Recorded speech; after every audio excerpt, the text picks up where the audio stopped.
হ্যাঁ ঠিকই দেখছেন, জয়দা কি দেখাচ্ছে তাই না? ওপর থেকে অসভ্য পাতা ছড়িয়ে দেখতে থাকুন না জয়দা কি দেখায়। খারাপ তো দেখায়নি আজ পর্যন্ত, দেখাবেও না। একদম মুরগিটাকে ভালো করে কুচি করে নিয়ে চলে এসেছি। লবণ, ব্ল্যাক পেপার মানে গোলমরিচের গুঁড়ো, তারপরে কাশ্মীরি লঙ্কার গুঁড়ো, আর এই দিকে দেখুন একটা জায়গায় পেঁয়াজ, ধনিয়া পাতা আর কাঁচা লঙ্কা একসাথে মিক্সিং জারে সুন্দর করে গুলিয়ে নিয়েছি। নিয়ে ওটা পেস্টটাকে দিয়ে দিয়েছি। এবার পেস্টটা দেওয়ার পর শুধুতেই দিলে হবে না, তার উপরে তো আসল জিনিসটা দিতে হবে। একদম একটা গোটা পাতি লেবু নিয়ে আপাতমস্তক চিপে একদম তার রস পুরো বের করে দিয়ে দিয়েছি।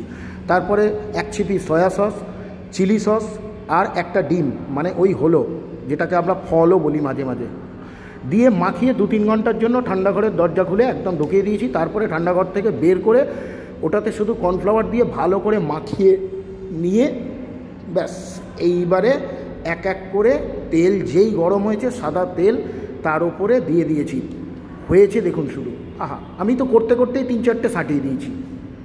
এবারে একটা জায়গায় একটা ব্যাটার তৈরি করছি। ব্যাটারটাকে দেখুন, টক দই, কাশ্মীরি লঙ্কার গুঁড়ো, লবণ, গোলমরিচ গুঁড়ো, মিট মশলা আর তার সাথে ধনিয়া পাউডার মানে ধনে গুঁড়ো। এবার দেখুন এটা হচ্ছে হাতে তৈরি আমার গরম মশলা, বাড়িতে করা থাকে, সেটাকে দিয়েছি। সয়া সস দিয়েছি আর এর সাথে চিলি সস দেওয়া আছে আর টমেটো সস। যদি আমার এই রান্নাগুলো ভালো লেগে থাকে দয়া করে আপনারা আমার চ্যানেলটাকে সাবস্ক্রাইব, লাইক, কমেন্টস করতে ভুলবেন না।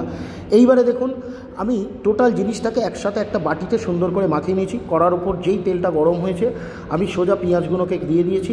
পেঁয়াজগুলো ভাজা ভাজা হতেই তারপরে আমি ক্যাপসিকাম আর সামান্য কিছু টমেটো কুচো দিয়েছি। তারপরে যখন দেখেছি সব ভাজা ভাজা হয়েছে, কাঁচা লঙ্কা কুচো দিয়ে আর গ্রেট করা রসুন ছিল, গ্রেট করা রসুনটাকে দিয়েছি। এবার নিয়ে ভালো করে গরম তেলের ওপর নাড়তে লেগেছি। কিছুক্ষণ পরে আদা কুচোনো ছিল, সেই গ্রেট করা আদাটাকে দেওয়ার পর একেবারে সেই যে টক দইয়ের পেস্টটা করা ছিল সেটাকে দিয়ে নাড়তে লেগেছি। আর কিছুক্ষণ নাড়ার পরেই যেই দেখেছি হালকা জল জল মতন হয়েছে, সঙ্গে সঙ্গে আমি মাংসগুলো, পকোড়াগুলো দেওয়ার পরে কি সুন্দর কালারটা এসছে দেখুন, আহা হা ও।